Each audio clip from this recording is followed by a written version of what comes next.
నమస్తే, welcome to see news. నేను పుష్ప. బులెటిన్లో ముందుగా హెడ్లైన్స్. వైసీపీ పాలనలో గొప్పలు తప్ప చేసిందేమీ లేదు. రాష్ట్ర వైద్య ఆరోగ్య శాఖ మంత్రి సత్యకుమార్. కేసుల పరిష్కారానికి రాజీ మార్గమే రాజ్యమార్గం. లోక్ అదాలత్లో జిల్లా ప్రధాన న్యాయమూర్తి సునీత. విద్యలో ప్రతిభ చూపితే మీ భవిష్యత్తు బంగారమే. Rajamahendravaram city MLA Adireddy Srinivas. గోదావరి పరిరక్షణ చర్యలు వేగవంతం చేయాలి. గోదావరి పరిరక్షణ సమితి అధ్యక్షులు టీకే విశ్వేశ్వరరెడ్డి. వైభవంగా సామూహిక సత్యనారాయణ స్వామి వ్రతాలు. సిద్ధి లక్ష్మీ గణపతి స్వామి ఆలయానికి ఆధ్యాత్మిక శోభ. ఆంధ్రప్రదేశ్ రాష్ట్ర వైద్య ఆరోగ్య శాఖ మంత్రి వై సత్యకుమార్ యాదవ్ రాజమహేంద్రవరం పర్యటనలో భాగంగా రాజమహేంద్రవరం జిల్లా ప్రభుత్వాసుపత్రి, ప్రభుత్వ వైద్య కళాశాలను తనిఖీ చేశారు. వైద్యులు, సిబ్బంది పోస్టుల భర్తీతో పాటు అవసరమైన యంత్ర పరికరాలను కూడా త్వరలోనే సమకూర్చేందుకు చర్యలు చేపడతామని హామీ ఇచ్చారు.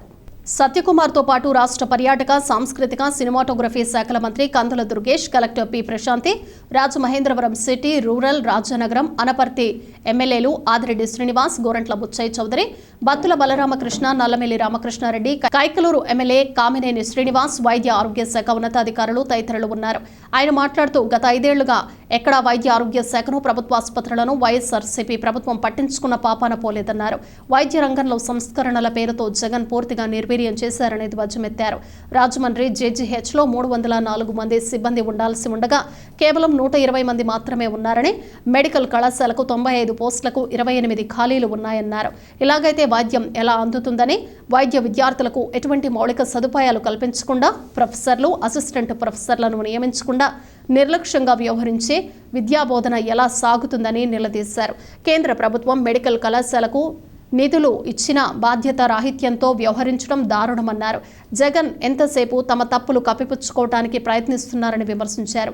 అన్ని ప్రభుత్వ ఆసుపత్రుల్లో సౌకర్యాలను మెరుగుపరచడంతో పాటు రోగులకు మంచి వైద్య సేవలు అందేలా చర్యలు చేపడతామని తెలిపారు. డిస్ట్రిక్ట్ హాస్పిటల్ నుంచి జీజీహెచ్గా మార్పు చేయబడిన హాస్పిటల్ విజిట్ కోసం, ఇన్స్పెక్షన్ కోసం రావడం జరిగింది. ఈ సందర్భంగా అనేక రకాలు సమస్యలు ఉన్నాయి. ఇక్కడ ఏదో రాజకీయ విమర్శ చేసినట్టు ఉంటుంది, కానీ ఇక్కడికి వచ్చిన తర్వాత లోతుల్లోకి వెళ్తే కానీ విషయాలు తెలియట్లేదు. ఎన్ని కొరతలు ఉన్నాయి, ఎంత వైద్య సిబ్బంది కొరత ఉంది, డయాగ్నోస్టిక్ ఎక్విప్మెంట్ కొరత ఉంది, అనేక మందికి కొన్ని నెలలుగా జీతాలు రాలేదు, అనేక రకాల సమస్యలు ఉన్నాయి. 350 బెడ్డెడ్ హాస్పిటల్లో 700 దాకా ఫంక్షనల్ బెడ్స్ ఉంటే రోజు 1000 పైగా ఓపీ లోడ్ ఉంటా ఉంది. దానికి సరిపడా మౌలిక సదుపాయాల కల్పన చేయాలనే ఆలోచన గతంలో ప్రభుత్వానికి వచ్చినట్టు లేదు. కొన్ని సంవత్సరాలుగా ఆసుపత్రి భవనం అలాగే ఉండిపోయింది. 5 సంవత్సరాల సమయం సరిపోయినట్టు లేదు. ఎప్పుడూ బాకా ఊదడం, గొప్పలు చెప్పుకోవడం, జీరో వేకెన్సీ పాలసీని తీసుకొచ్చాం. ఈ రాష్ట్రంలో వైద్య సిబ్బంది కొరత లేదు, అనుబంధ సిబ్బంది కొరత అసలే లేదు అని వింటూ ఉంటే నిజమే అనుకున్నా నేను. ఇవాళ ఒక ఉదాహరణ చెప్తున్నా. ఇదే ప్రతిష్టాత్మకమైన రాజమహేంద్రవరం జీజీహెచ్లో 304 డాక్టర్ వైద్య సిబ్బంది ఉండాల్సి ఉంటే 180 మంది మాత్రమే ఉన్నారు. అంటే దాన్ని బట్టి ఎంత కొరత చూసుకోండి. 124 మంది సిబ్బంది కొరత ఉంది. ఇటువంటి వైద్య సిబ్బంది లేకుండా, ప్రొఫెసర్లు లేకుండా, అసిస్టెంట్ ప్రొఫెసర్లు లేకుండా, ఫ్యాకల్టీ లేకుండా, ట్యూటర్స్ లేకుండా, ఎస్ఆర్లు లేకుండా ఏ విధంగా వైద్య విద్య బోధన చేయాలనో మరి ఆయనకే తెలియాలి. ఫ్యాకల్టీ లేకుండా ఏ రకంగా చదువు చెప్తున్నారో అర్థం కాదు. పోనీ మౌలిక సదుపాయాల కల్పన ఉందా? 5 ఏళ్లుగా ఇప్పటికీ పూర్తి చేయలేకపోయి కేంద్ర ప్రభుత్వం నిధులు కొరత ఏమన్నా ఉందా? కేంద్ర ప్రభుత్వం దీనికి నిధులు ఇచ్చింది. శాఖీ, central assistance for capital expenditure కింద, ఇన్వెస్ట్మెంట్ కింద నిధులు ఇచ్చింది. రాష్ట్రం నుంచి కాస్త వాటా కలిపి పూర్తి చేయాల్సిన బాధ్యత అంత బాధ్యతారాహిత్యంగా ఉంటూ ఇవాళ ప్రతిరోజు ప్రభుత్వం మారిన రోజు నుంచి గౌరవ ముఖ్యమంత్రి గారిని టార్గెట్గా చేసుకుని ఆరోగ్య రంగంలో ఆయన ఏందో విప్లవాత్మక మార్పులు తీసుకొచ్చాను, ఈ ప్రభుత్వం వచ్చిన తర్వాత భ్రష్టు పట్టించే ప్రయత్నం చేస్తా ఉంది. ఇదేనా? 304 మందికి దగ్గర 60% భర్తీలు చేయకపోవడమేనా మీరు చెప్తున్న విప్లవాత్మకమైన మార్పులు?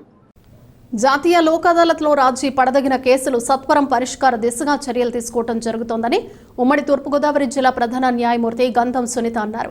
శనివారం 3వ జాతీయ లోక్ అదాలత్ కార్యక్రమంలో జిల్లా జడ్జి గంధం సునీత పాల్గొని లబ్ధిదారులకు అవార్డు చెక్కులు పంపిణీ చేశారు. ఈ సందర్భంగా ఆమె మాట్లాడుతూ ఉమ్మడి తూర్పుగోదావరి జిల్లాలో స్పెషల్ లోక్ అదాలత్, జాతీయ లోక్ అదాలత్లో గత సంవత్సరంలో 100 కోట్ల రూపాయల వరకు లబ్ధిదారులకు నష్టపరిహారం చెల్లించడం జరిగిందన్నారు. సుప్రీంకోర్టు, హైకోర్టు వారి ఆదేశాల మేరకు ఇన్సూరెన్స్, సివిల్ తగాదాలు, మోటార్ వాహన ప్రమాదాలు, రాజీ పడతగ్గ క్రిమినల్ కేసుల పరిష్కారం లబ్ధిదారులు చేసుకోవచ్చన్నారు. వివిధ కేసుల రాజీ పడదగిన కేసుల పరిష్కారానికి చొరవ చూపేందుకు రాజీ మార్గం ద్వారా కక్షిదారులకు సత్వర న్యాయం చేయాలనే లక్ష్యంతో GLSA పనిచేస్తుందని తెలిపారు. రాజీ పడదగిన కేసులను జాతీయ లోక్ అదాలత్లో రాజీ మార్గం ద్వారా 4 లబ్ధిదారులకు నష్టపరిహారం అవార్డు ఇచ్చారు. నేషనల్ ఇన్సూరెన్స్ కంపెనీ ద్వారా అగ్ని ప్రమాదం జరిగితే అడబాల దేవి ప్రసాద్కి 1,06,00,000 రూపాయలు, శ్రీరామ్ జనరల్ ఇన్సూరెన్స్ కంపెనీ ద్వారా మాధురి శివశంకర్కి 60 లక్షలు, టాటా జనరల్ ఇన్సూరెన్స్ కంపెనీ ద్వారా బి మహేష్ కుమార్కి 25 లక్షలు, ఓరియంటల్ ఇన్సూరెన్స్ కంపెనీ ద్వారా జి సతీష్ కుమార్కు 20,75,000 చెక్కు అందించారు. 1వ అదనపు జిల్లా న్యాయమూర్తి ఆర్ శివకుమార్, జిల్లా న్యాయ సేవాధికార సంస్థ కార్యదర్శి K Prakash Babu, Rajahmundry bar association secretary P Ramesh, అదనపు జిల్లా న్యాయమూర్తులు తదితరులు పాల్గొన్నారు. జాతీయపరంగా చేపట్టే లోక్ అదాలత్లో ఇది 3వ నేషనల్ లోక్ అదాలత్. ప్రతి 3 మాసాలకి ఒకసారి నేషనల్ లోక్ అదాలత్ చేపట్టడం జరుగుతుంది. అదేవిధంగా మన జిల్లాలో కూడా మొదటి 2 లోక్ అదాలత్లు చేపట్టి కేసెస్ని డిస్పోజ్ చేయడం జరిగింది. హానరబుల్ సుప్రీంకోర్టు వారు, హైకోర్టు వారి డైరెక్షన్స్ ప్రకారం మనం ఈ జాతీయ లోక్ అదాలత్లో మొత్తం చేపట్టిన కేసులు motor accident cases, NI act cases, family matters, civil disputes, అలాగే క్లోజ్ రిలేటివ్స్ మధ్యలో ఉన్న డిస్ప్యూట్స్ కానివ్వండి, కాంపౌండ్ చేసుకోగలిగిన క్రిమినల్ కేసెస్ అన్నింటినీ కూడా జాతీయ లోక్ అదాలత్లో మనము రాజీ చేసుకోవచ్చు. రాజీ మార్గమే రాజమార్గం అనేది స్లోగన్ జాతీయ లోక్ అదాలత్, నేషనల్ లోక్ అదాలత్, DLSA వాళ్ళ స్లోగన్స్. మీరు కనుక ఈ జాతీయ లోక్ అదాలత్లో కేసెస్ ని డిస్పోజ్ చేసుకుంటే దానిపైన అపీల్ చేసుకునే అవకాశం కూడా ఉండదు. అలాగే మీరు ఇప్పటికిప్పుడు కేసెస్ అమౌంట్ అన్ని పే చేసి ఇప్పటికిప్పుడే కేసు క్లోజ్ చేసుకోవాల్సిన అవసరం కూడా ఉండదు. మీకు కనుక టర్మ్స్ అండ్ కండిషన్స్ రాసుకుని కొంచెం సమయం పెట్టుకుని అప్పుడు కూడా ఇస్తామంటే కూడా అలాంటి వెసులుబాటు కూడా ఉంటుంది. దానిలో భాగంగా కూడా మీకు ఎక్కువగా కేసెస్ రాజీ చేసుకోవచ్చు. మొత్తం ఫైనాన్షియల్ ఇన్స్టిట్యూషన్స్ వాళ్ళు కూడా మీకు ఆర్బిట్రేషన్ కేసెస్ లో EPC ఎక్కువ వస్తున్నాయి.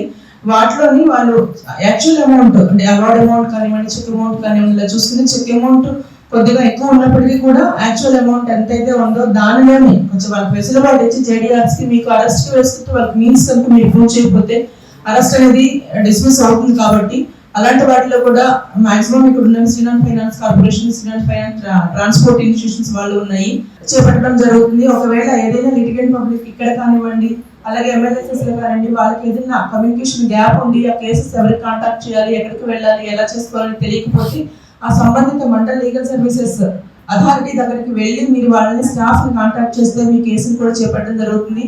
విద్యలో ప్రతిభ చూపితే బంగారు భవిష్యత్తు మీ సొంతం అవుతుందని రాజమహేంద్రవరం సిటీ ఎమ్మెల్యే ఆదిరెడ్డి శ్రీనివాస్ విద్యార్థులకు సూచించారు.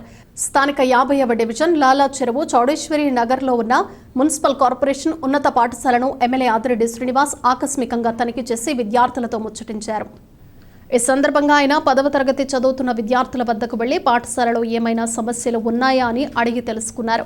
కోర్సు ఎంత పూర్తయింది, ఇంకా ఎంత మిగిలి ఉంది అనే విషయాలను అడిగారు. ఉపాధ్యాయులు సక్రమంగా వస్తున్నారా, పాఠాలు సరైన విధానంలోనే చెప్తున్నారా లేదా అని విద్యార్థులను అడిగి తెలుసుకున్నారు. పాఠాల్లో ఏమైనా సమస్యలు ఉంటే వాటిని తమ దృష్టికి తీసుకువస్తే ప్రభుత్వం దృష్టికి తీసుకువెళ్లి పరిష్కరించేందుకు చర్యలు తీసుకుంటామన్నారు. బాగా చదివి మంచి మార్కులతో ఉత్తీర్ణత సాధించాలని విద్యార్థులకు సూచించారు. రాష్ట్ర కార్యదర్శి కాశీ నవీన్ కుమార్, రాజమండ్రి పార్లమెంట్ కమిటీ ఉపాధ్యక్షులు మజ్జి రాంబాబు, స్థానిక టీడీపీ నాయకులు మరికుర్తి రవి యాదవ్, ఇన్నమూరి దీపు, చింతపల్లి నాని, గుదే రఘునరేష్, చాపల చినరాజు తదితరులు ఆయన వెంట ఉన్నారు.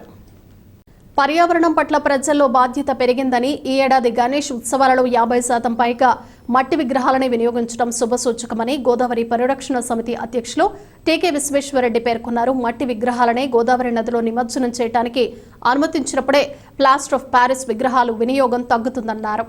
స్థానిక పుష్కర ఘాట్లో శనివారం జరిగిన విలేకరుల సమావేశంలో టీకే మాట్లాడుతూ గోదావరి స్నాన ఘట్టాలను పరిశీలించామని, వాటిని కార్పొరేషన్ తరపున బాగానే పరిశుభ్రంగా ఉన్నాయన్నారు. అయితే వరద తగ్గుముఖం పట్టిన తర్వాత స్నాన ఘట్టాలను శుభ్రపరచడంతో పాటు నదిలో పేరుకుపోయిన చెత్త, బురద, మట్టిని కూడా శుభ్రపరచాలని సూచించారు. నమామి గోదావరి స్కీమ్ కింద గోదావరి పరిరక్షణకు కేంద్రం 34 కోట్లు, రాష్ట్ర ప్రభుత్వం 34 కోట్లు, కార్పొరేషన్ మ్యాచింగ్ గ్రాంట్ 7 కోట్లు కేటాయించి అప్పటి మంత్రి ఆదిమూలం సురేష్ పనులకు శంకుస్థాపన చేసినప్పటికీ పనులు ముందుకు కదలలేదని, ఇప్పటికైనా ఆ పనులు చేపట్టాలని కోరారు.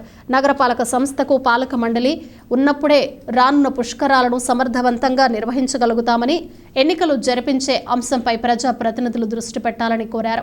నగర ప్రజలకు స్వచ్ఛమైన మంచినీటిని అందించే క్రమంలో పేపర్ మిల్లు నుండి విడుదలయ్యే నీటిని ధవళేశ్వరం బ్యారేజీ దిగువన విడుదల చేసే విధంగా చర్యలు చేపట్టాలన్నారు. రాష్ట్రాన్ని వరదలు ముంచెత్తినప్పటికీ రాష్ట్రంలోని మోడీ ప్రభుత్వం పైసా రాల్చకపోవడం దురదృష్టకరమన్నారు. ఈ వరదలను జాతీయ విపత్తుగా ప్రకటించాలని డిమాండ్ చేశారు. చంద్రబాబు సమర్థవంతమైన ముఖ్యమంత్రి అయితే వరద నష్టం కింద కేంద్రం నుండి 10,000 కోట్లు సాధించి తీసుకురావాలన్నారు. సమావేశంలో భద్రారావు, పట్నానాయక్, ఎస్వి రెడ్డిలు పాల్గొన్నారు. ఈ సంవత్సరం మన రాజమండ్రి నగరంలో కానివ్వండి, చుట్టుపక్కల కానివ్వండి, మోర్ దెన్ 50% అంటే 50% కంటే ఎక్కువ మట్టి విగ్రహాలు ఉపయోగించారు. పర్యావరణాన్ని కాపాడాలనే ఆలోచన రాజమండ్రి చుట్టుపక్కల ఉన్నటువంటి ప్రజలందరికీ వచ్చినందుకు వాళ్ళందరికీ కూడా హృదయపూర్వకంగా ధన్యవాదాలు తెలియజేస్తున్నాం.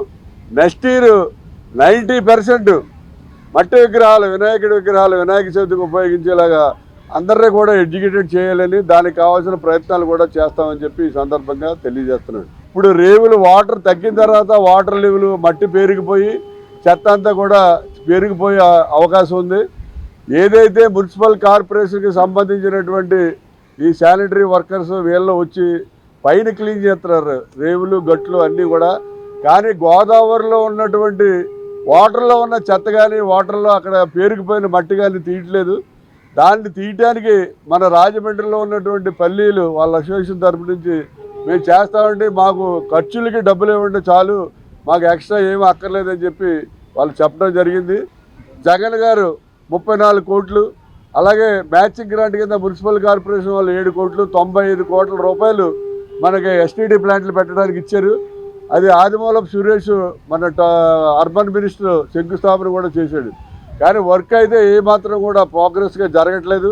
మరి రేపు రాబోయే 2027 పుష్కరాలు స్టార్టింగ్లోని 27 స్టార్టింగ్లో పుష్కరాలు వస్తున్నాయి. అప్పటికి కనుక ఈ ప్లాంట్లు కంప్లీట్ అయ్యి రన్నింగ్లోకి రాకపోతే పుష్కరాలకు వచ్చే జనం ఈ ఏదైతే ఈ ఎఫ్లెంట్ ఉందో ఆ ఎఫ్లెంట్ వాటర్లో స్నానాలు చేసి అదే వాటర్ తాగవలసిన పరిస్థితి వస్తుంది. కార్పొరేటర్లో కౌన్సిల్ ఉండాలి, ఉంటేనే అన్ని రకాలుగాను అందరూ కూడా డిస్కస్ చేసుకుని దాన్ని సక్రమంగా జరపడానికి అవకాశం ఉంటుంది. మరి ఈ మధ్యకాలంలో 3 రోజులు 4 రోజులు చూస్తున్నాను. ఒక ఆయన నేనే మేయర్ అని ఇచ్చాడు, ఆయన కాదు నేను మేయర్ అని చెప్పి ఇంకొక ఆయన ఇచ్చాడు. వీళ్ళిద్దరు మేయర్ కాదు, మమ్మల్ని వాడుకు దొబ్బేస్తున్నారు, వీళ్ళు మేమే మేయరు, జన సైనికులారా ఆలోచించడని చెప్పి ఏదో ఒక ఆయన ఇచ్చాడు. మీరు నేను మేయర్ అనుకుంటే కాదు, మేయర్ ఎన్నికలంటూ జరిగితే ఎవడో కూడా మేయర్ అవుతాడు. అసలు ఎన్నికలు జరగడానికి ప్రక్రియ కావాలి కదా. మనకి ఎన్నికలు జరగాలంటే ఆల్రెడీ 42 వార్డులకి ఎన్నిక జరగాల, 52 వార్డులకి జరగాల, 54 వార్డులకి జరగాల. ఇప్పుడు 42 వార్డులు అంటే పాత మున్సిపాలిటీ, 9 గ్రామాలు కలిపిన తర్వాత 52 అయింది. మళ్ళీ తర్వాత కోలమూరు పంచాయతీ, అలాగే లాలాజర్ హౌసింగ్ బోర్డు కలిపితే 54 అయింది. 54 వార్డులు.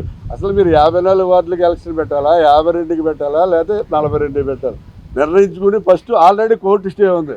ఆ స్టే ఎన్నికల అందరికీ తెలుసు. బుచ్చి చౌదరి గారు కొంతమందితో స్టే చేయించాడు, రాజువాళ్ళు నక్క రాజబాబు హైకోర్టులో కొంతమందితో స్టే చేయించాడు. ఇలాగ ఆ స్టే కొంతమంది వేయించారు. ముందు హైకోర్టులో ఉన్న స్టే విత్డ్రా చేయించి ఎన్ని కార్పొరేషన్లకి ఎన్నికలు జరిపించాలి అనేది ఒక డిసిషన్ వచ్చి అప్పుడు ప్రభుత్వం దీని మీద ఫార్వర్డ్ చేసి దాని మీద ఎవరో ఫాలో అప్ చేస్తే అది ఎలక్షన్ 1 సంవత్సరాలుగా 2 సంవత్సరాలు ఎప్పుడు జరుగుతాయి ఈ ప్రాసెస్ అంతా జరగడానికి. అంతేగా నేను వేరు అని కూడా ఇది బోర్డేటి గోడకు తగిలించేసుకోవటానికి. స్థానిక నాళం భీమరాజు వీధిలో వెంచేసుకున్న 174 సంవత్సరాల చరిత్ర కలిగిన శ్రీ సిద్ధి లక్ష్మీ గణపతి స్వామివారి ఆలయంలో గణపతి నవరాత్రి మహోత్సవాలు ఘనంగా జరుగుతున్నాయి. ఉత్సవాల్లో భాగంగా శనివారం ఉదయం ఆలయం వద్ద శ్రీ రమా సహిత వీర వెంకట సత్యనారాయణ స్వామి వ్రతాలు అంగరంగ వైభవంగా నిర్వహించారు. ఉత్సవ కమిటీ ఆధ్వర్యంలో తమ్మన జగన్నాయకులు, రాణి, పెద్దిరెడ్డి శ్రీనివాస్, రమ్య దంపతులతో అన్నవరం దేవస్థానం ప్రధాన పురోహితులు కందికొండ శేషగిరి శర్మ ఆధ్వర్యంలో గుండువారి వీధిలో ఉన్న శ్రీదేవి భూదేవి సమేత శ్రీ సత్యనారాయణ స్వామివారి ఆలయ కమిటీ ప్రధాన అర్చకులు అత్తిరి రామశర్మ పర్యవేక్షణలో శ్రీ రమా సహిత వీర వెంకట సత్యనారాయణ స్వామి వ్రతాలను భక్తి శ్రద్ధలతో నిర్వహించారు. సుమారు 50 మంది జంటలు ఈ వ్రతాల్లో పాల్గొన్నారు. ఈ సందర్భంగా 22వ డివిజన్ ఇన్ఛార్జ్ టీడీపీ నగర కోశాధికారి శెట్టి జగదీశ మాటూరి సిద్ధార్థ మాట్లాడుతూ శ్రీ సిద్ధి లక్ష్మీ గణపతి స్వామివారి ఆలయంలో 8వ రోజు ఉత్సవాలు ఘనంగా జరుగుతున్నాయన్నారు. ఆ సత్యనారాయణ స్వామివారి కరుణ కృపా కటాక్షాలు ప్రజలందరిపైన ఉండాలని ఆకాంక్షిస్తూ సామూహిక వ్రతాలు నిర్వహించామన్నారు. వేద మంత్రాలతో ఆలయ ప్రాంగణం మారుమోగింది. Janasena party city in-charge Shri Satyanarayana Hitakarini Samajam మాజీ చైర్మన్ డాక్టర్ యాళ్ల ప్రదీప్ దంపతులు విచ్చేసి స్వామివారిని దర్శించుకున్నారు. వారిని శెట్టి జగదీష్ ఆధ్వర్యంలో సత్కరించి స్వామివారి తీర్థ ప్రసాదాలు అందజేశారు. నాళం నాగవెంకట చలపతిరావు, ఉటుకూరి కోటేశ్వరరావు, శకుంతల కుమారి ప్రసాద వితరణ చేశారు. ఉత్సవ కమిటీ తరపున మద్ది నారాయణరావు, గ్రంథి బ్రహ్మానందం, కొత్త జానకిరాం, నల్లం ఆనంద్ కుమార్, బింకుమళ్ల నారాయణరావు, మొటమర్రి మురళి, పైడ రవి, పబ్బితి మురళి ఏర్పాట్లు పర్యవేక్షిస్తున్నారు. నాలం భీమరాజు వీధి శ్రీ సిద్ధిలక్ష్మి గణపతి ఆలయంలో ఉత్సవాలలో భాగంగా ఇవాళ 8వ రోజు. గత 20 ఏళ్ల ప్రోగ్రాంలో కూడా ఎప్పుడూ లేని విధంగా మనం ఇవాళ శ్రీ సత్యనారాయణ స్వామి వ్రతం అన్నవరం దగ్గర నుంచి కూడా పురోహితులు వచ్చి నిర్వహిస్తున్నారు. ఇందులో భాగంగానే మనం ఇక్కడ ఒక 50 మంది జంటలకి వ్రతం ఆచరించుకునే విధానంగా మొత్తం కమిటీ వాళ్ళందరూ కూడా ఇక్కడ ప్రోగ్రాం డిజైన్ చేసి గత 8 రోజులుగా అంగరంగ వైభవంగా ఎలాగైతే అన్ని కార్యక్రమాలు నిర్వహిస్తున్నామో ఇవాళ సత్యనారాయణ స్వామి వ్రతం కూడా మొట్టమొదటిసారిగా ఈ ప్రాంగణంలో అలాగే నిర్వహించడం జరుగుతుంది. దీనికి సహకరించిన మిత్ర బృందం మొత్తం అందరూ కూడా పెద్దలు, నాయకులు, అదే కాకుండా స్వామివారి ఆశీస్సులతో కూడా ముందుకు వెళ్తున్నాము. ఇవాళ మనకు ముఖ్య అతిథులుగా అత్తి సత్యనారాయణ గారు అలాగే యాళ్ల ప్రదీప్ గారు కూడా వచ్చారు. రేపు జరగబోవు ఊంజల సేవకి, ఎల్లుండ నిమజ్జనం కార్యక్రమానికి కూడా ఇదే ఉత్సాహంతో మొత్తం కమిటీ వారందరూ కూడా ముందుకెళ్ళడం జరుగుతుంది. ఓం సత్యదేవాయ నమః. మన వినాయక చవితి, వినాయక నవరాత్రి సందర్భంగా 8వ రోజు భాగంగా ఈరోజు సత్యనారాయణ వ్రతాలు పెట్టామండి. అన్నవరం నుంచి సత్యనారాయణమూర్తిని తీసుకొచ్చి వ్రతాలు చేస్తున్నామండి. పురోహితులు కూడా అన్నవరం పురోహితులను తీసుకొచ్చామండి. ఇంచుమించు మనం 20 దంపతులు అనుకున్నాము, కానీ 50 దంపతులు అయిపోయారు అప్పటికప్పుడే. చాలా చాలా బాగా జరుగుతున్నాయండి. స్థానిక 23వ డివిజన్ నందివాడ వారి వీధిలో వజ్ర గణపతి ఆలయం శ్రీ లక్ష్మీ గణపతి నవరాత్రి ఉత్సవాలు శ్రీ సాయి గణేష్ ఫ్రెండ్స్ సర్కిల్ 23వ వార్షికోత్సవంలో భాగంగా శుక్రవారం రాత్రి సహస్ర దీపాలంకరణ ఉత్సవం కన్నుల పండుగగా జరిగింది. మహిళలు భారీగా తరలివచ్చి దీపాలు వెలిగించడంతో ఆలయం కొత్త కాంతులేనింది. చందాసత్రం మాజీ చైర్మన్, మాజీ కార్పొరేటర్ వాకచర్ల కృష్ణ సూర్యకుమారి దంపతులు శాస్త్రోక్తంగా పూజ నిర్వహించి సహస్ర దీపాలంకరణ ప్రారంభించారు. మాజీ మేయర్ పంతం రజని శేషసాయి స్వామివారిని దర్శించుకున్నారు. మహిళలు పెద్ద సంఖ్యలో హాజరై దీపాలు వెలిగించడంతో ఆ ప్రాంతమంతా దీపకాంతుల వెలుగులతో నిండిపోయింది. నిత్య కార్యక్రమ పురోహితులు బోడెం నాగసత్య రవికుమార్ శర్మ రాత్రి 9 గంటలకు స్వామివారికి ఏకాదశ హారతులు ఇచ్చారు. భక్తులకు తీర్థ ప్రసాదాలు అందజేశారు. కార్యక్రమంలో ఆశ, రేణుక, సుమ, వెంకట నాగ, హిమబిందు, అనంతలక్ష్మి, వెంకటలక్ష్మి, రజని, కుమారి, నాగ, మహాలక్ష్మి, ప్రియదర్శిని, వెంకటలక్ష్మి, రమణి, సత్య, వాణి, శిరీష, హేమలత, వెంకటరమణ, రాధిక, గీతాంజలి, లక్ష్మీ దివ్య, శారద, తులసి, భాను, రమణ, రుక్మిణి, శ్రీ సాయి గణేష్ ఉత్సవ కమిటీ సభ్యులు పాల్గొన్నారు. సాక్షాత్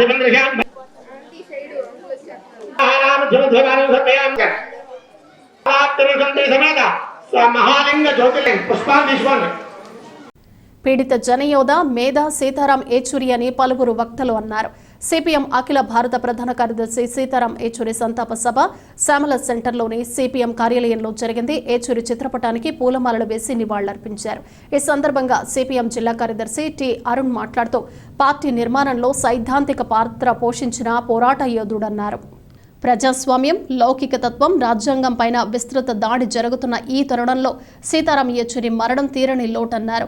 విద్యార్థి ఉద్యమం నుంచి ప్రారంభమైన ఆయన ప్రస్థానం ఉదయం జేఎన్యూలో 3 సార్లు విద్యార్థి సంఘం అధ్యక్షుడిగా బాధ్యతలు నిర్వర్తించారని గుర్తు చేశారు. ఎమర్జెన్సీ కాలంలోనూ అప్పటి ప్రధాని ఇందిరాగాంధీ విధి విధానాలను వ్యతిరేకించి పోరాటాలు నడిపించిన మహాయోధుడు అని తెలిపారు. రష్యాలో ప్రతికూల పరిస్థితి ఏర్పడిన కాలంలోనూ సిపిఎం అఖిల భారత 14వ మహాసభలో సోషలిజం అజేయం అనే తీర్మానాన్ని రూపొందించి సైద్ధాంతిక పునాదిని మరింత బలోపేతం చేశారని వివరించారు. సిపిఎం సీనియర్ నాయకులు టిఎస్ ప్రకాష్, నగర కార్యదర్శి బి పవన్, నాయకులు ఎస్ఎస్ మూర్తి, కేఎస్వి రామచంద్రరావు, ఎం సుందర్బాబు, తులసి, సావిత్రి, రాజ్ కుమార్, ప్యారీ, రామకృష్ణ, సుబ్రహ్మణ్యం, మురళి, సావిత్రి, రాంబాబు, సిపిఐ నాయకులు వి కొండలరావు, కె రాంబాబు, భాస్కర్ తదితరులు పాల్గొన్నారు. స్థానిక కొత్తపేట 1వ వీధిలో శ్రీ లక్ష్మీ గణపతి నవరాత్రి మహోత్సవాలను ఘనంగా నిర్వహిస్తున్నారు. ఉత్సవాల్లో భాగంగా ప్రతిరోజు ఉదయం సాయంత్రం స్వామివారికి ప్రత్యేక పూజలు నిర్వహించి భక్తులకు తీర్థ ప్రసాదాలు వితరణ చేస్తున్నారు. ఉత్సవాల ముగింపులో భాగంగా శనివారం ఆలయం వద్ద జరిగిన అన్నదాన కార్యక్రమానికి భక్తులు భారీగా తరలివచ్చారు. కొత్తపేట 1వ వీధిలో శ్రీ లక్ష్మీ గణపతి నవరాత్రి మహోత్సవాలు ఈ ఏడాది 11వ సంవత్సరానికి చేరుకున్నాయని కమిటీ ప్రతినిధులు తెలిపారు. ప్రతి ఏటా భక్తుల సహకారంతో ఉత్సవాలను ఘనంగా నిర్వహించడం ఆనవాయితీగా వస్తోందన్నారు. 200 రూపాయల నుంచి ప్రారంభించిన తమ ఉత్సవాలు ఈరోజు స్వామివారి ఆలయంలో 4000 మంది భక్తులతో అన్న సమారాధన కార్యక్రమం నిర్వహించే స్థాయికి చేరుకునేలా ఆ గణనాథుడు ఆశీర్వదించాడన్నారు. ఆ గణనాథుడి ఆశీస్సులతో భక్తులకు పెద్ద ఎత్తున అన్నదాన కార్యక్రమాన్ని చేపట్టామన్నారు. కార్యక్రమంలో చిన్నిమెల్లి దుర్గా నరసింహారావు, చెన్నుపాటి సుధీర్, పెద్దపాటి గణేష్ స్వామి, తాడి రమేష్, కాళ్లకూరి నారాయణమూర్తి, లోలుగు గిరి, కెల్ల బాబీ, కేఎఫ్సి ఫ్రెండ్స్ సర్కిల్ సభ్యులు, స్థానిక పెద్దలు పాల్గొన్నారు.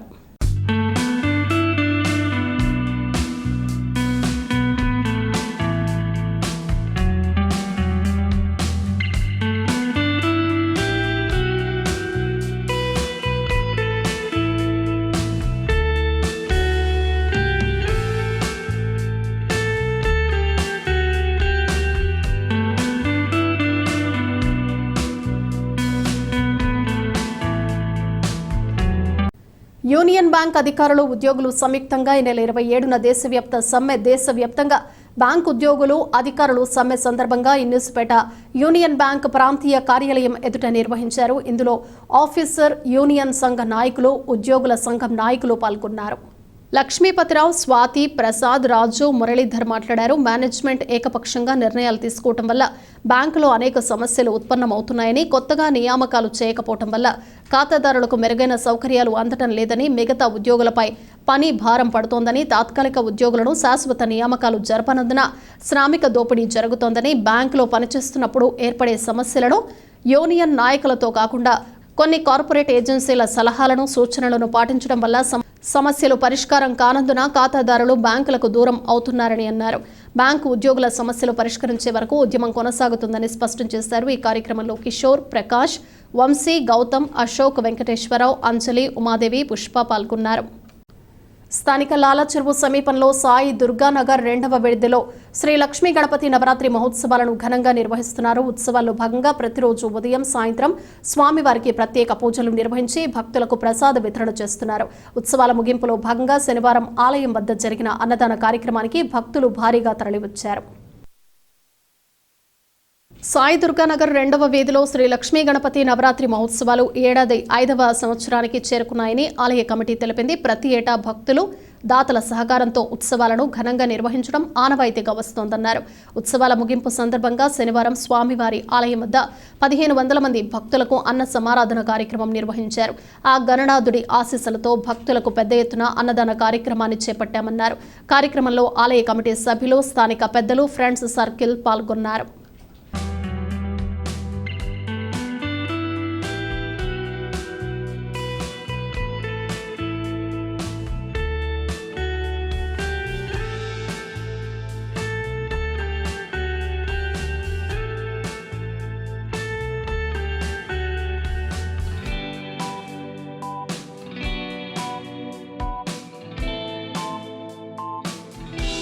ఇటీవల కురిసిన వర్షాల వల్ల నష్టపోయిన రైతులను ఆదుకోవాల్సిన బాధ్యత ప్రభుత్వంపై ఉందని వైఎస్ఆర్ కాంగ్రెస్ పార్టీ కేంద్ర పాలక మండలి సభ్యురాలు జకంపూడి విజయలక్ష్మి పేర్కొన్నారు. నియోజకవర్గంలో శిలా ఫలకాలను ధ్వంసం చేయడం మంచి పద్ధతి కాదని సూచించారు. శ్రీరంగంపట్నం గ్రామంలో పంట దెబ్బతిన్న పొలాలను పరిశీలించి రైతులతో మాట్లాడారు. కోరుకొండ మండలం శ్రీరంగం పట్టణంలో ఇటీవల కాలంలో కురిసిన వర్షాల వలన గండిపడిన ప్రాంతంతో పాటు వరదకు గురైన కాలనీలను వైఎస్ఆర్ కాంగ్రెస్ పార్టీ నాయకులతో కలిసి ఆమె పరిశీలించారు. ఈ సందర్భంగా జక్కంపూడి విజయలక్ష్మి మాట్లాడుతూ ఇటీవల కాలంలో భారీగా కురిసిన వర్షాల వల్ల రాజనగరం నియోజకవర్గంలో రైతులందరూ నష్టపోవడం జరిగిందని, కొన్ని ఇళ్లకు పాక్షికంగా దెబ్బతిన్నాయని, రైతులను ఆదుకోవాల్సిన బాధ్యత ప్రభుత్వంపై ఉందన్నారు. సూపర్ 6 పథకాల ద్వారా ప్రజలకు మేలు చేస్తామని అధికారంలో వచ్చిన కూటమి ప్రభుత్వం నేడు ఆ పథకాల ఊసే ఎత్తడం లేదన్నారు. వైఎస్ఆర్ కాంగ్రెస్ పార్టీ ఎల్లప్పుడూ ప్రజల పక్షాన నిలబడి మేలు చేయడం జరిగిందని, వీలైనంత తొందరగా సూపర్ 6 పథకాల అమలుకు కూటమి ప్రభుత్వం చర్యలు తీసుకోవాలన్నారు.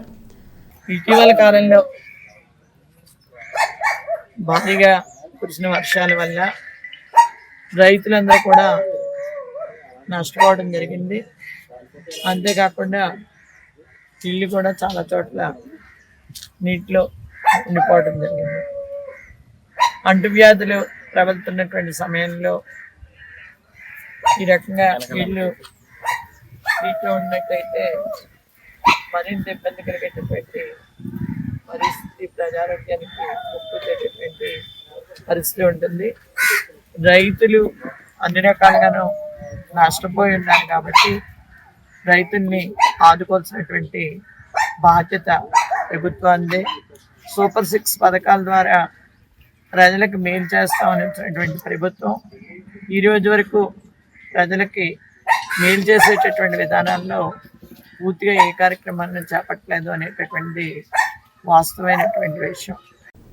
స్వతంత్ర జనతా పార్టీ కార్యకర్తల సమావేశం పార్టీ కార్యాలయంలో జరిగింది. ముందుగా కార్యకర్తలంతా కార్యాలయం నుంచి ర్యాలీగా క్వారీ మార్కెట్ సెంటర్ వరకు నినాదాలతో ఊరేగింపు చేస్తూ వెళ్లి అక్కడ ఉన్న మహాత్మా పూలే, బాబాసాహెబ్ అంబేద్కర్, మాన్యవార కాన్షీరామ్ విగ్రహాలకు పూలమాలలు అలంకరణ చేసి కార్యక్రమాన్ని ప్రారంభించారు.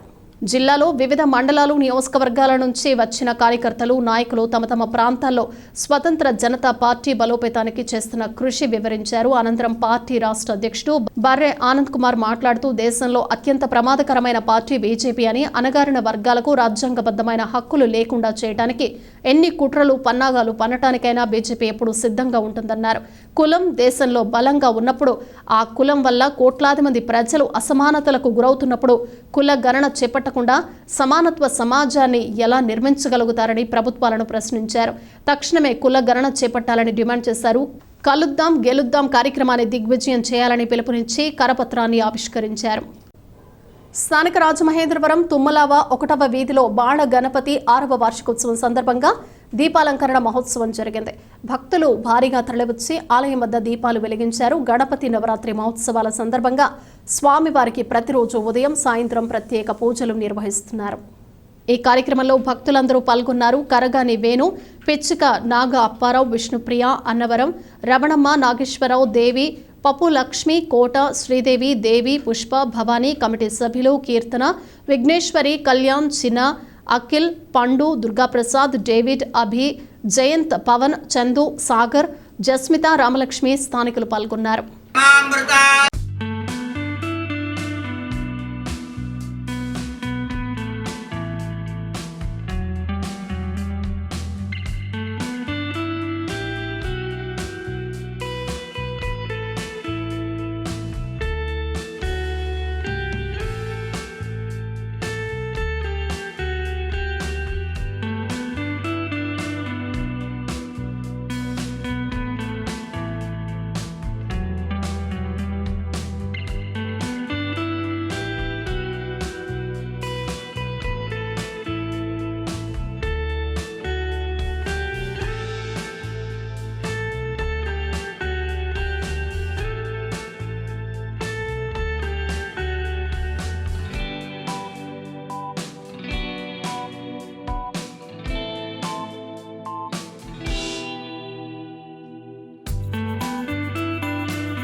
బులెటిన్ ముగించే ముందు హెడ్లైన్స్ మరోసారి. వైసీపీ పాలనలో గొప్పలు తప్ప చేసిందేమీ లేదు, రాష్ట్ర వైద్య ఆరోగ్య శాఖ మంత్రి సత్యకుమార్. కేసుల పరిష్కారానికి రాజీ మార్గమే రాజ్యమార్గం, లోక్ అదాలత్లో జిల్లా ప్రధాన న్యాయమూర్తి సునీత. విద్యలో ప్రతిభ చూపితే మీ భవిష్యత్తు బంగారమే, రాజమహేంద్రవరం సిటీ ఎమ్మెల్యే ఆదిరెడ్డి శ్రీనివాస్. గోదావరి పరిరక్షణ చర్యలు వేగవంతం చేయాలి. గోదావరి పరిరక్షణ సమితి అధ్యక్షులు కెకే విశ్వేశ్వరరెడ్డి. వైభవంగా సామూహిక సత్యనారాయణ స్వామి వ్రతాలు. సిద్ధి లక్ష్మీ గణపతి స్వామి ఆలయానికి ఆధ్యాత్మిక శోభ. ఇవి బులెటిన్ విశేషాలు. Keep watching see news.